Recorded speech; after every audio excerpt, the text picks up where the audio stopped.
Hello everyone, welcome back to my channel. Guys, आज मैं वापस आ गई हूँ एक बहुत अलग, प्यारी और रोमांटिक लव स्टोरी की एक्सप्लेनेशन लेकर। गाइस, अगर आपको मेरी एक्सप्लेनेशन अच्छी लगती है तो प्लीज़ लाइक शेयर सब्सक्राइब कर लीजिएगा, क्योंकि उससे मुझे काफ़ी ज़्यादा मोटिवेशन मिलता है। आज की हमारी कहानी सबसे अलग है, क्योंकि इस कहानी में एक मेन लीड और एक फीमेल लीड नहीं है, बल्कि हमारी मेन लीड को होता है एक लड़के से प्यार, और दूसरी तरफ एक रिच प्ले बॉय को हो जाता है हमारी फीमेल लीड से प्यार, जिसे वो जस्ट एक फ्रेंड मानती है। इनमें से किसको चुनेगी हमारी फीमेल लीड, यही है हमारी मेन स्टोरी। तो हमारी स्टोरी स्टार्ट होती है और हमें हमारी फीमेल लीड अकारी को दिखाया जाता है। वो हाथ में अपनी ड्राइंग बुक लेकर बैठी थी और उसमें बहुत ही सुंदर ड्राइंग दिखाई दी। वहाँ पर वो कह रही होती है कि एक ड्राइंग बुक में कितना कुछ हो सकता है। वो किसी की लव, किसी की फ्रेंडशिप, सब कुछ समेट के हम एक ड्राइंग बुक में रख सकते हैं, और इसीलिए उसे ड्राइंग करना बचपन से बहुत ज़्यादा पसंद है। आगे हमें इकारी के बेस्ट फ्रेंड को दिखाया जाता है, और वो सब ना एक साथ कहीं घूमने गए हुए थे आइलैंड पे, और वो सब कह रहे होते हैं कि आज तुम्हें वो ज़रूर मिल ही जाएगा, लेकिन हम बताते नहीं है वो किसकी बात हो रही है। आगे में दिखाते हैं कि अकारी वहाँ देख रही होती है ऐसे शिप पर, तो वो वहाँ पर देखती है हमारे सेकंड मेन लीड को किसी और लड़की के साथ, जो वहाँ पर कुछ ज़्यादा ही बिजी लग रहा था। इसका नाम अरितोषी है और ये एक नंबर का रिच प्ले बॉय है, और ये बस लड़कियों के साथ घूमता रहता है, उनके साथ रोमांस करता रहता है जो भी इसे लड़की मिले। तो फिर जैसे ही वो अकारी को देखते हैं दोनों, फिर शर्मा के लड़की वहाँ से चली जाती है। आगे इकुमी आइलैंड को घूमने चली जाती है, तो वहाँ पर ना वो बहुत सुंदर नज़ारे को अपने ड्राइंग में बना रही होती है अपने हाथों से। तो फिर वहाँ पर अचानक से उसकी ड्राइंग भी गिर जाती है, और सामने ना उसे ये सब करते हुए हमारा मेन लीड इकुमी देख रहा था। तो जैसे ही उसकी ड्राइंग बुक गिरती, इकुमी आकर अकारी की ड्राइंग बुक और पेंसिल उठाकर उसे देता है। तो अकारी तो बस उसे देखे जा रही थी इकुमी को, क्योंकि उसे वो बहुत ही ज़्यादा हैंडसम लगा था। तो ये लव एट फर्स्ट साइट हो गया था दोनों को ही, दोनों एक दूसरे को बहुत ज़्यादा पसंद करने लगे थे। तो उसके बाद वो कहता है कि क्या तुम मुझसे घूमने चलोगी यहाँ आइलैंड। हरी उसके साथ चली जाती है घूमने, वो काफ़ी सारी जगह जाते हैं। फिर अचानक से ना इकुमी उसका हाथ पकड़ लेता है अकारी का, तो फिर दोनों को लग रहा है कि हाँ, दोनों ही पसंद करते हैं एक दूसरे को। तो बाद में फिर हमें अकारी को उसके दोस्तों के साथ दिखाते हैं, वो कह रही होती है फिर से बंद है क्या आज। उसके बाद अकारी यहाँ पे ना एक मकसद से आई है, यहाँ पर उसके फ्रेंड्स अलग एक जगह होते हैं, अकारी एक अंधेरी सी जगह, एक फॉरेस्ट एरिया सी में आ जाती है। वो हाथ में एक रैबिट लेके देख रही थी, अकारी के वो बहुत ज़्यादा दिल के करीब था। फिर हमें बताया जाता है कि 4 साल पहले जब अकारी इकुमी मिले थे इसी आइलैंड पर, तो फिर इकुमी ने अकारी को रैबिट दिया था, और तो दोनों की पसंद सेम ही थी। तो बाद में हमें दिखाते हैं इकुमी निकाल रही होती है बैग में से वही रैबिट, तो दोनों के पास एक पेयर हो जाता है रैबिट का।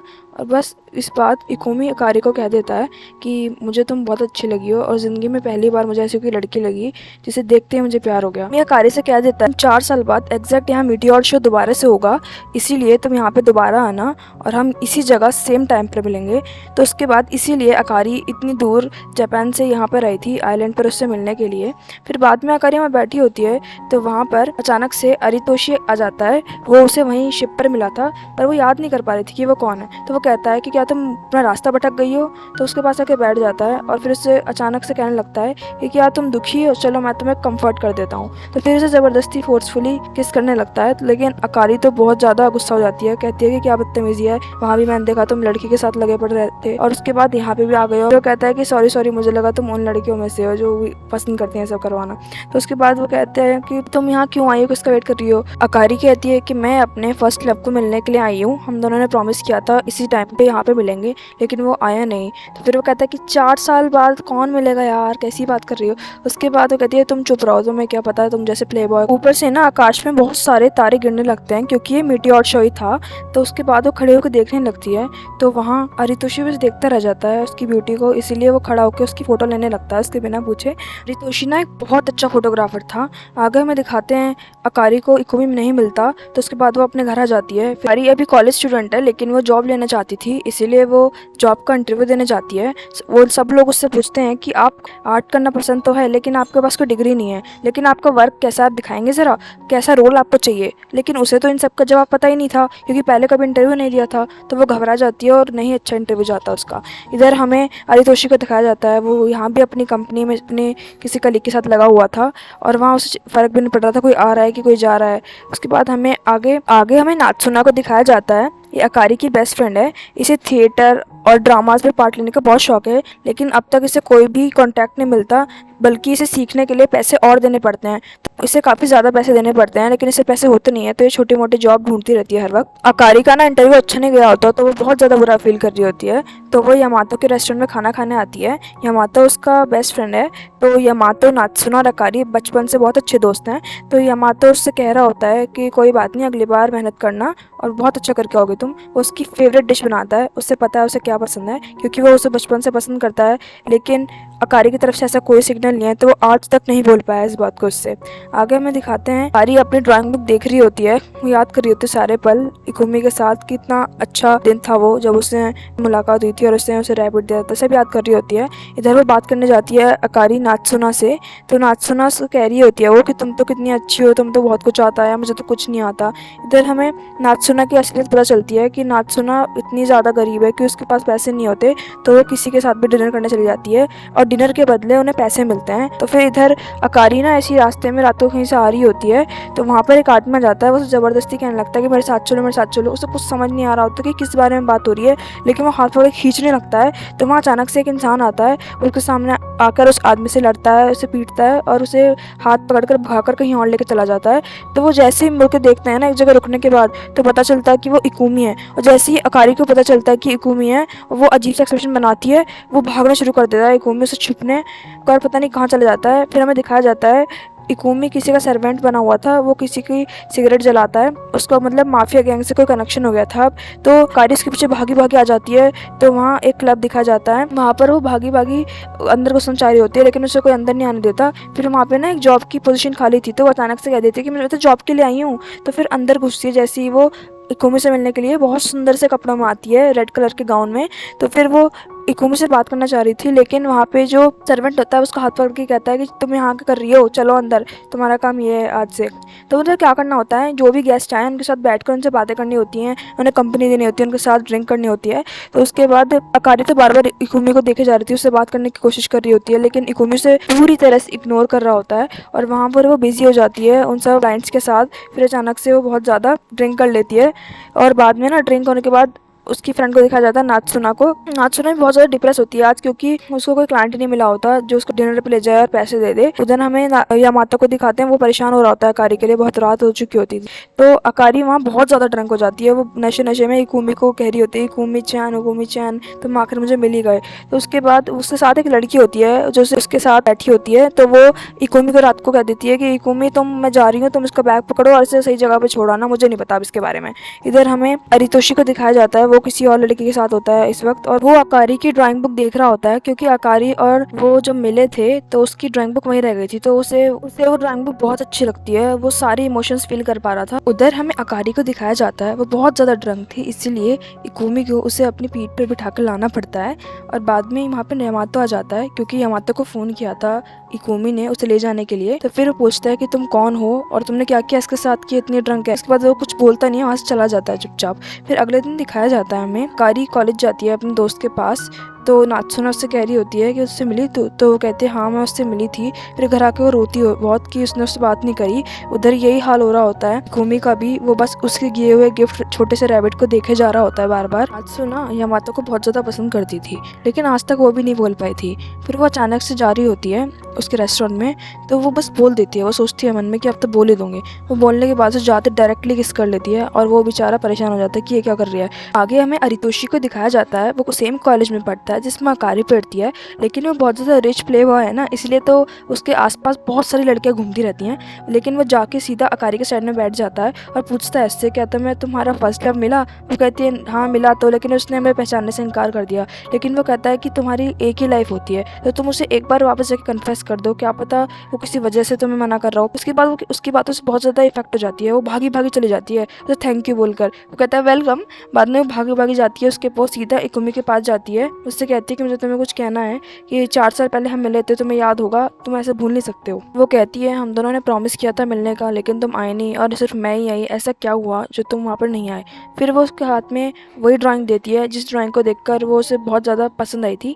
उसके बाद वो उससे कहता है कि मुझे याद नहीं है कि कौन हो तुम। वो कहती है कि ऐसे कैसे हो सकता है। फिर वो अचानक से ड्राइंग उसके हाथ में देखता है, तो फिर वो दोनों वहीं बैठे होते हैं और ऊपर से स्टार्स गिर रहे होते हैं। वो बिना कुछ सोचे उस ड्राइंग को फाड़ के उसको चूरा चूरा कर देता है उसके बाद वो कहता है कि मैं नहीं जानता, तुम यहाँ से जाओ।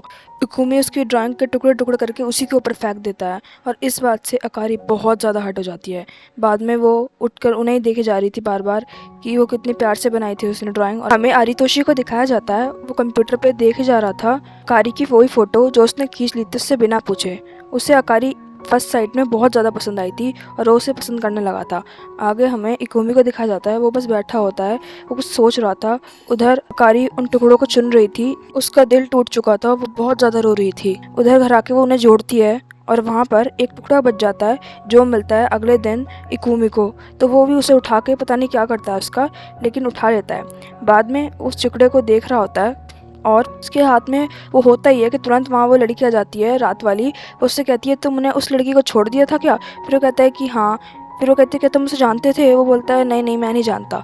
उसके बाद हमें नात्सुना को दिखाया जाता है, वो बात कर रही होती है अकारी से अपनी लास्ट डे के बारे में कि उसने प्रपोज कर दिया था यामातो को, लेकिन उसने रिजेक्ट कर दिया। वो बहुत बुरा फील कर रही थी, वो रो रही थी उसके सामने, लेकिन कहती है कि मैं बहुत स्ट्रांग हूँ, ऐसी चीज़ें तो आती जाती रहती हैं लाइफ में। आगे हमें इकुमे के माफिया बॉस को दिखाया जाता है, वो किसी से पैसे वसूल कर रहा था इसलिए उसके बाल पकड़ रखे थे। लेकिन तभी वहाँ इकुमी आ जाता है, वो कहता है कि मैटर मैं सॉल्व कर लूँगा। वो आदमी कहता है कि मैं किसी लड़की से दिलवा देता हूँ पैसे। वो उसे डांट के कहता है कि तुम्हारा मैटर है, तुम सॉल्व करके दोगे। फिर हमें दिखाया जाता है यामातो को पता चल जाता है कि वो इकुमी है और इसी से मिलने की बात कर रही थी अकारी। तो फिर वो आकर उससे कहता है कि कभी भी किसी से प्रॉमिस मत किया अगर तुझसे पूरे ना किया जाए। उधर हमें अकारी को दिखाते, वो बिस्तर में बैठकर बस रोए जा रही थी, लेकिन वहाँ पे तुरंत यामातो अपने घर से खाना बनाकर लाता है और उसको दे देता है ताकि वो खुश हो जाए। उसका फेवरेट फूड था इसलिए वो खाकर बहुत खुश हो जाती है, वो थैंक यू कर रही होती है यामातो को। बाद में वो नात्सुना के पास जाती है और फिर वो दोनों मूव ऑन करने का सोच लेते हैं। बाद में अकारी अपनी एक और फ्रेंड के पास जाती है, वो उसे किसी की फ़ोटोग्राफ्स दिखा रही होती हैं जो खींची होती हैं बहुत अच्छे फोटोग्राफर ने। वो उसे बहुत पसंद आती है, वो एक फ़ोटोग्राफ को बस देखे जा रही थी। उसके बाद वो पूछती है कि बस वैसे बनाई किसने है ये तो बता। फिर वो कहता है कि बहुत ही अच्छा इंसान है, तुझे मिलवाऊंगी ज़रूर किसी दिन। आगे हमें नात्सुना को दिखाया जाता है, वो हर बार जिस क्लाइंट के साथ डिनर पर जाती थी और वो उसे पैसे देता था, इस बार उसने मना कर दिया था कि खाली डिनर के लिए अब से मैं पागल थोड़ी हूँ कि तुम्हें पैसे दूंगा, अब तुम्हें मेरे साथ घूमने चलना होगा किसी दिन। तो फिर वो मना कर देती है कि नहीं नहीं। फिर वो कहता है कि ठीक है कोई बात नहीं, तो जाओ। उसके बाद हमें उमे के माफिया बॉस को दिखाया जाता है, वो उसके साइड में आकर कहता है कि तुम्हें शुगर डैडी चाहिए, लेकिन अगर तुम्हें ज़रूरत है तो तुम मेरे साथ चलो। उसके बाद वो तुरंत उसको पैसे निकाल कर हाथ में दे देता है और कहता है कि चलो मेरे साथ हैंग आउट करो। उसके बाद वो उसके साथ चली जाती है, वो उसे उसी क्लब में ले आता है और फिर वहाँ में इकुमी को दिखाता है, वो वहाँ वेटर का भी जॉब करता है। बाद में वो उससे बात कर रही होती है तो वो समझ रही होती है कि इसके इंटेंशंस अच्छे तो मुझे लग नहीं रहे।